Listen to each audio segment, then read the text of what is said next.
is Abdu Bunch, and like she said, I also go to Ohio State. I also work for Dr. Ozcon. Did she take the pointer?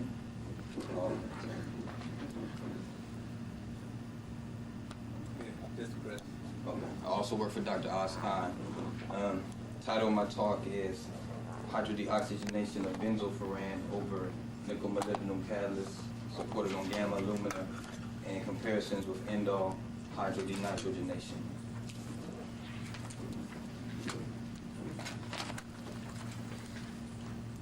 Outline for my talk will be a quick review on catalytic hydrotreating. I'll discuss my previous results.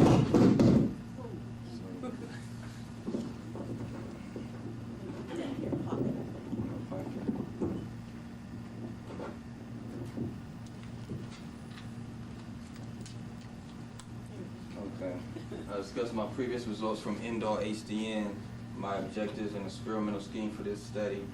Then I'll focus on my benzofuran HDO network study, where I've looked at 4 different reactants over sulfided and reduced nickel molybdenum catalysts, and done experiments in the presence and absence of H2S, and then I'll give a summary.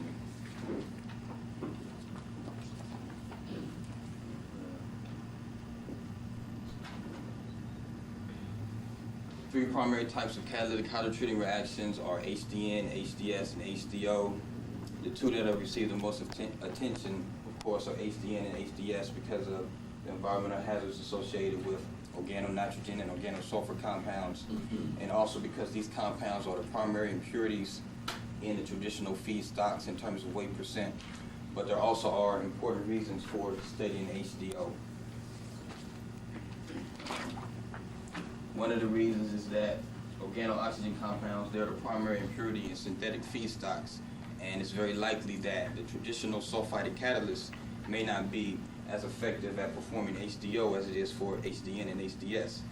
And then decreasing the amount of organo-oxygen compounds can improve the stability of product fuels, and also getting a better understanding of HDO catalysis so that it's performed more effectively.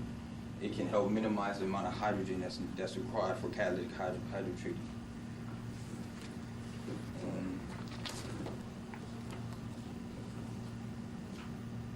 General types of organo-oxygen compounds found in fuels are phenolic and furanic type compounds, also ketones. There also are, of course, non-cyclic compounds, but they generally undergo HDO very readily, even in the absence of a catalyst, and so they're not much of a concern in terms of investigating their mechanisms. And this is benzofuran, which is a compound that I'm going to talk about today. And of course, a good question is, why study benzofuran HDO?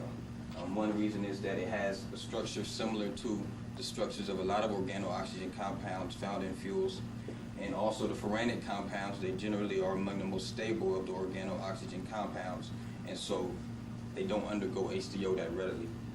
And also benzofuran has a structure similar to indole, which is a compound I studied before.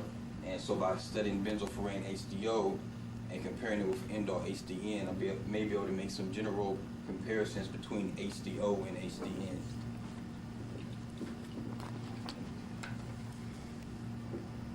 This is the benzofuran HDO mechanism from literature, where first step is hydrogenation of the heteroatom ring to form dihydrobenzofuran, which undergoes hydrogenolysis or a carbon-oxygen bond-breaking reaction to form ethylphenol, which supposedly forms ethylbenzene, and you get 2 other hydrocarbons, ethylcyclohexene and ethylcyclohexane.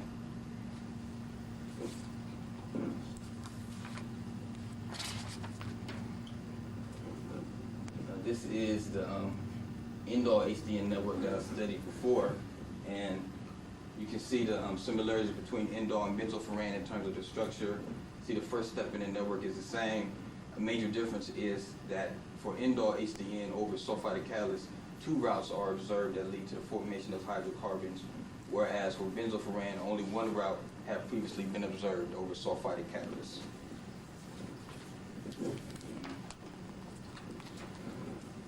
Some of my key findings from indole HDN over nickel moly and moly only sulfide catalyst is that the network consists of hydrogenation and hydrogenolysis steps primarily.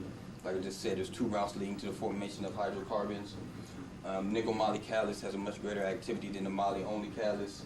Adding H2S to the feed promotes hydrogenolysis steps but inhibits hydrogenation steps. And increasing hydrogen partial pressure leads to higher hydrogenation activity for the catalyst. In terms of the types of active sites that we think are promoting indole HDN over the sulfide catalyst, we think there's two types. Type 1 is a hydrogenation site that consists of sulfur vacancies associated with molybdenum and also nickel. Type 2 is a hydrogenolysis sites that are formed by the dissociation of an H2S molecule on MO atoms.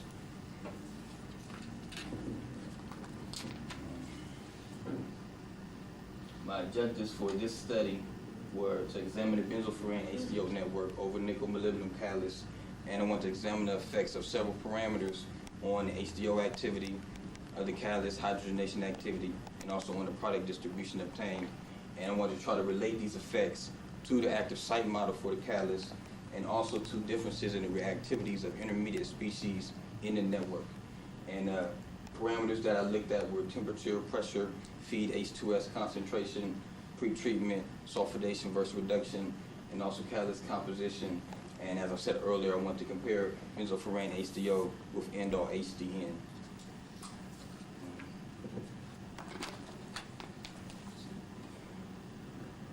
Composition of the catalyst that I used for the majority of the studies was 3% nickel, 15% moly catalyst supported on gamma alumina. I tried two types of pretreatment, sulfidation, which was done at 400 degrees Celsius, and 10% hydrogen sulfide hydrogen stream, and also reduction, which was done at a temperature between 400 and 500 degrees Celsius. Most of the studies I'm going to show today were for a catalyst that was reduced at 460. The sulfidation temperature was determined by doing the temperature program, sulfidation of the calcine catalyst. Reduction temperatures were determined by doing temperature program reduction of the calcine catalyst.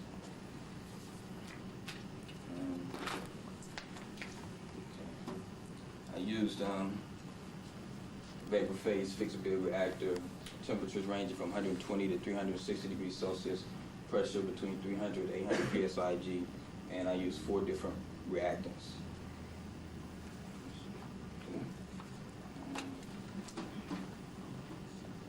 This is conversion percentage from benzofuran HDO at 500 psig over the nickel moly sulfide catalyst in the presence and absence of H2S. And see that adding H2S to the feed caused an inhibition effect on the conversion at every temperature that I looked at, with the effect being more pronounced at low temperatures. And the first step in the network is a hydrogenation step, so this indicating that adding H2S to the feed is inhibiting the hydrogenation of benzofuran to dihydrobenzofuran.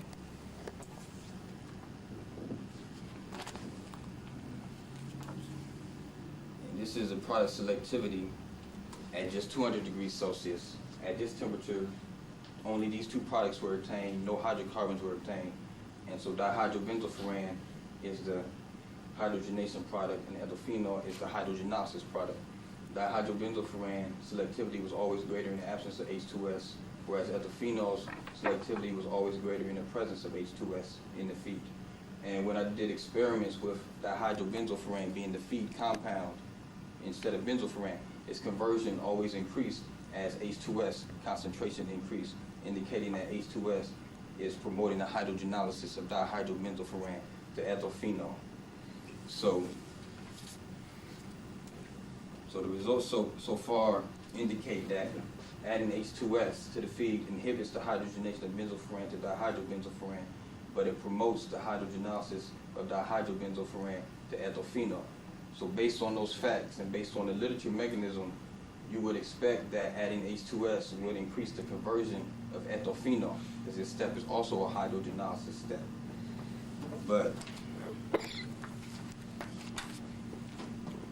when I run ethylphenol HDO over the sulfide catalyst, the conversion decreased as the feed H2S concentration increased.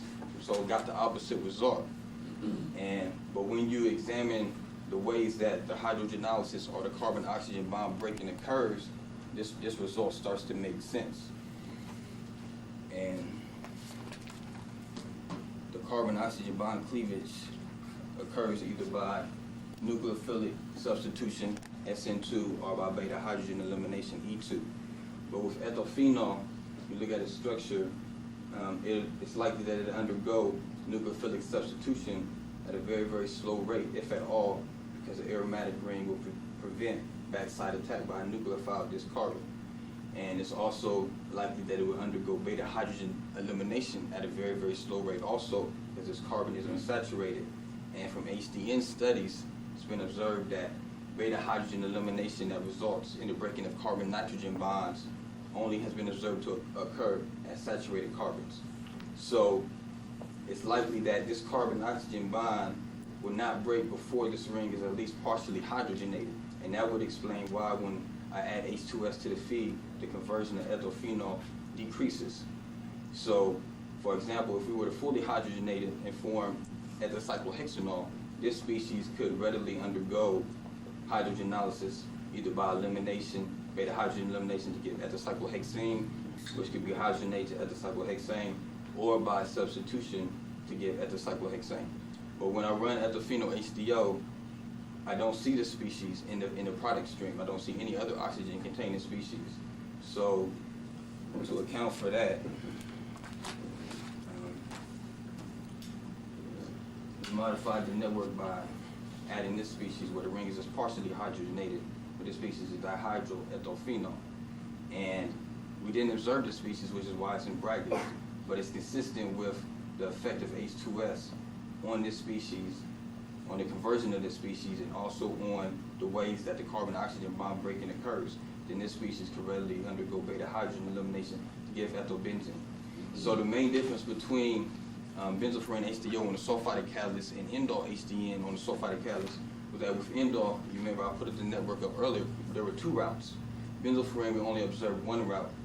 And based on how the carbon-oxygen bond breaking occurs, if we could increase the hydrogenation activity of the catalyst and hydrogenate this ring and get another route, it's very likely that those species could undergo HDO more easily than ethylphenol, because they'd be able to undergo nucleophilic substitution and beta hydrogen elimination. And so that was a motivation for looking at reduced catalysts. Because reduced catalysts are known to have very high hydrogenation activity because they create a lot of anion vacancies. But the question is, will they have good hydrogenolysis activity? Because for catalytic hydrotreating, you need a good combination of both. And it's thought that OH groups could play a similar role to SH groups, and so that the catalyst would still have a good hydrogenolysis activity. So this is the conversion percentage from benzofuran HDO over the reduced catalyst in the absence of H2S. And you see that temperature as low as 120, I got very, very high conversion for benzofuran. And so compare this with the sulfide catalyst where at 200 degrees Celsius, so just got 30% conversion.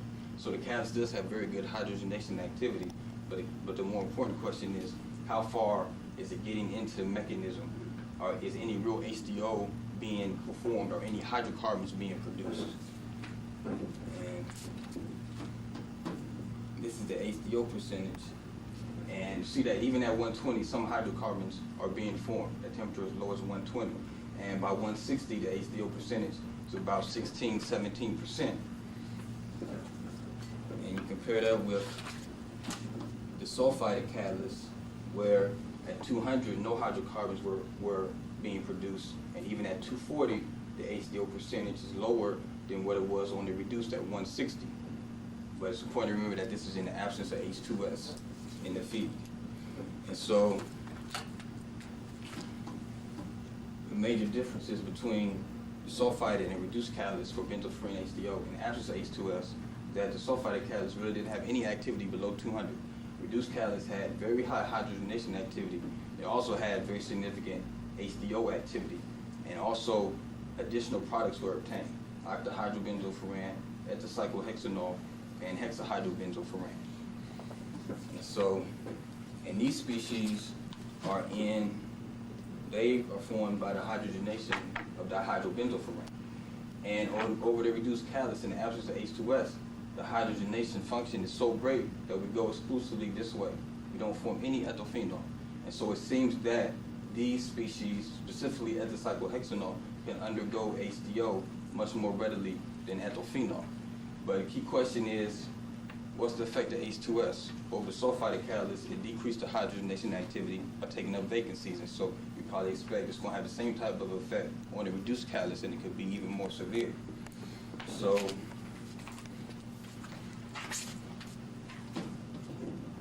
on the reduced catalyst, when I added H2S to the feed, it did cause a significant decrease in the conversion and the HDO percentage, and it inhibited the hydrogenation of dihydrobenzofuran to such an extent that those new oxygen-containing species I showed, we don't see them anymore.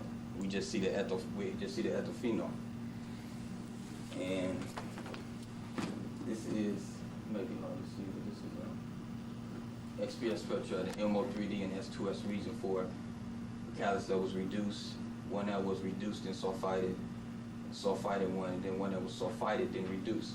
And you can see that sulfidation, has a pretty strong effect on the molybdenum coordination environment on the reduced catalyst. But that reducing the sulfide catalyst, it doesn't really change things that much. Sulfidation seems to be pretty resistant to reduction.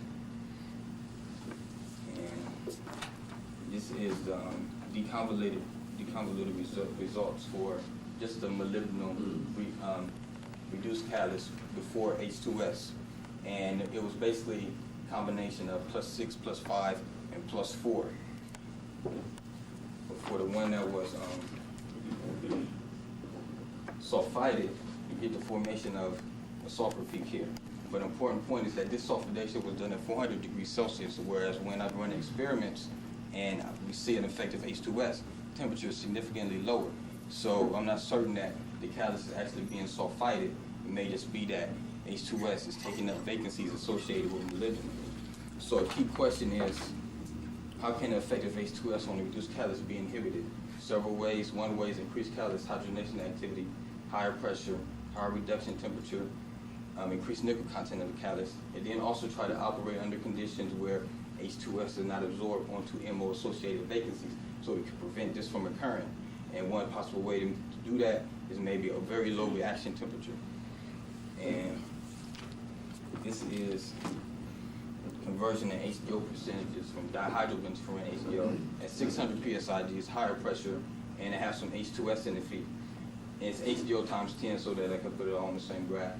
But you see that the highest HDO percentage was obtained at the lowest temperature when it had the lowest conversion for dihydrobenzofuran.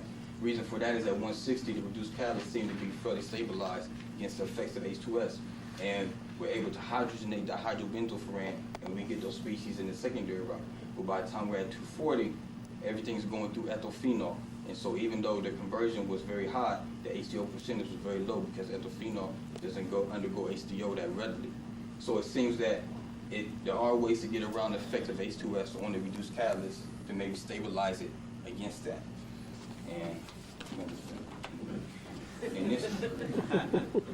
then this is conversion of HDO percent. This is a similar slide, but this is for a catalyst that was reduced at a higher temperature at 500.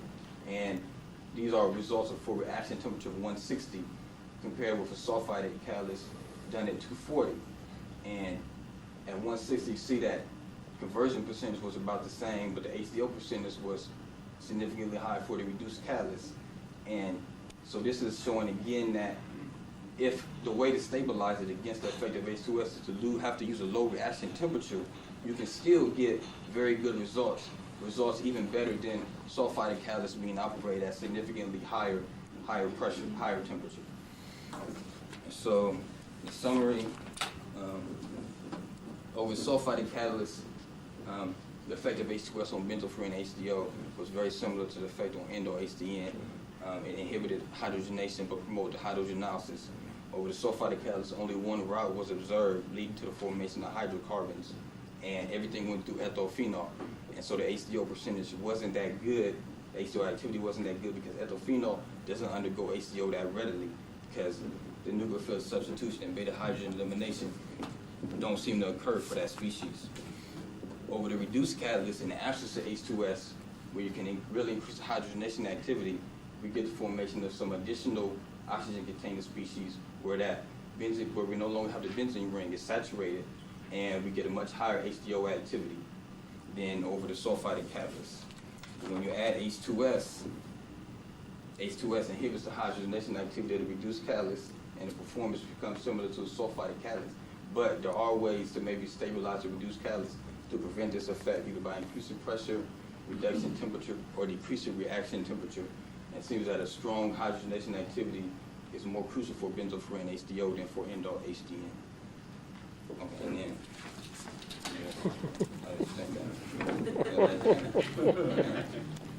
Thank you very much. Well, because we are running a little short on time, I want everybody to save up a question. I want everybody to have a question at the social hour bracket. Okay, our last talk.